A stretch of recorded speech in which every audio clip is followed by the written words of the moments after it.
আমার মিনি কিচেনে কিন্তু আজকে বেগুনই হবে, নতুন গাছের বেগুন দিয়ে। চলো বেগুনগুলো তুলে নিয়ে আসি। কি সুন্দর টাটকা গাছের বেগুন, দেখো কত বড় বড় হয়েছে, ঝুলে আছে। চলো বেগুনটাকে ধুয়ে এবার বেগুনি আকারের শেপ নিয়ে কেটে দিচ্ছি বেগুনিটাকে। আমি মিনি কিচেনটা কোথায় বানিয়েছি সেটাই তোমাদের সঙ্গে আজকে শেয়ার করব। প্রতিদিন কিন্তু আলাদা আলাদা জায়গায় বানিয়ে থাকি, আজকে কিন্তু আলাদা জায়গায় আমি মিনি কিচেনটাকে শেপ করেছি। কারণ তোমাদের জানা নেই আমাদের এখানে প্রচণ্ড চুরি হয়।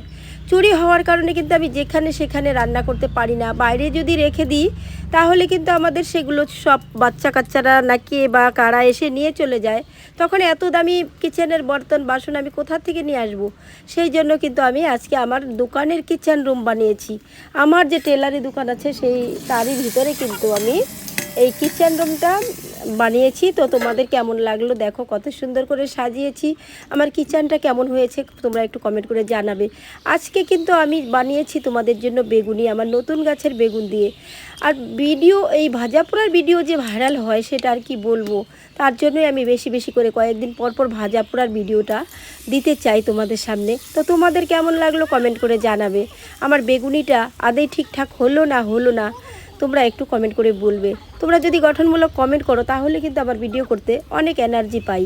যদি ভালো করে ভিডিওটা করি আর তোমরা যদি একটা সুন্দর কমেন্ট করো তাহলে আমাদের 4 গুণা ভিডিও করার আকর্ষণটা বেড়ে যায়। তার জন্য বলছি বন্ধুরা, তোমরা সবাই একটু ভিডিওটা না দেখে কমেন্ট করো না, ভিডিওটা দেখেই কমেন্ট করো।